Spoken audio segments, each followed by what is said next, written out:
আসসালামু আলাইকুম। আমি বলছি সৌদি আরব থেকে।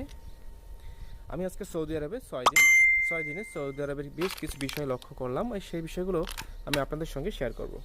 সৌদি আরবে খাবার পানির থেকেও গোসল করার পানি বা সাধারণত ব্যবহার করার পানির মূল্য অনেক বেশি।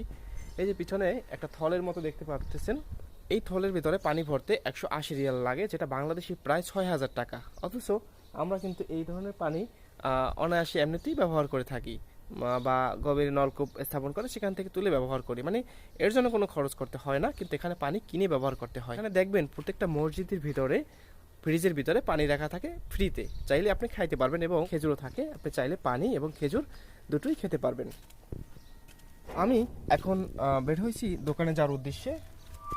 আমি একটা মোবাইলের দোকানে আপাতত কাজ করি। তো বিষয় হচ্ছে, এই যে বাইরে প্রচণ্ড রোদ, মানে মনে হচ্ছে যে এই জেদ্দার মাটিকে রোদ ঝলসে দিচ্ছে। এখানে সাধারণত গাছপালা কম হওয়ার কারণে রোদের তীব্রতা অনেক বেশি। আমি যে হাঁটতেছি, আমার গায়ে একটা বাতাস এসে লাগতেছে এবং সেটা মনে হচ্ছে যে আগুন থেকে আসতেছে, এরকম মানে খুবই তীব্র। তো আমি এখন এখান থেকে একটা রোডে যে গাড়িগুলো চলে ভাড়ায়, সেখানে একটা গাড়িতে যাব। সামনে একটা চৌরাস্তা আছে, ওখান থেকে গাড়ি পাওয়া যাবে। ওখানে গিয়ে আমি দাঁড়াবো এবং গাড়ি ডাকার চেষ্টা করব। আর আমি যদি এখান থেকে ভুল করি, সেক্ষেত্রে আমার বাসায় ফিরতে অনেক কষ্ট হবে, কারণ আমার ফোনে বর্তমানে নেট নেই, টাকাও নেই, আর আমি ভালো ভাষাও জানি না। তাই আমি যদি এই জায়গা থেকে অন্য জায়গায় চলে যাই, সেক্ষেত্রে এখানে ফিরে আসতে আমার অনেক কষ্ট হবে। সৌদি আরবের রাস্তাগুলো পার হওয়ার ক্ষেত্রে খুব সতর্ক থাকতে হবে, কারণ চারদিক থেকে গাড়ি চলে আসে এবং গাড়িগুলো অনেক স্পিডে চলে, অনেক স্পিডে। যদি এখানে আল্লাহ না করুক একটা অ্যাক্সিডেন্ট হয়ে যায়, সেক্ষেত্রে আপনার লাইফ এখানেই বরবাদ। তো আমি অলরেডি এখানে চলে আসছি, এখন দেখবো আমি কোনো গাড়ি পাই কিনা।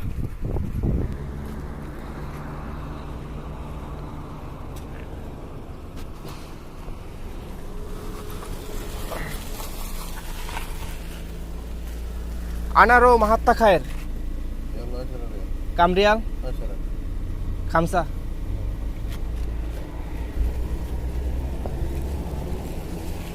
তো আমি বলতেছিলাম যে আমি মাহাত্তা খায়ের পেট্রোল পাম্পে যাব।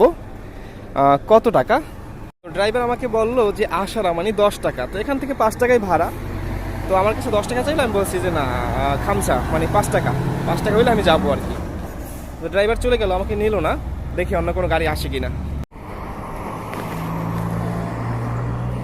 এখানে দাঁড়াই থাকতে আমার প্রচণ্ড কষ্ট হচ্ছে, কারণ রোদের তীব্রতা এতটাই বেশি যে আমার স্কিন একদম পুড়ে যাচ্ছে।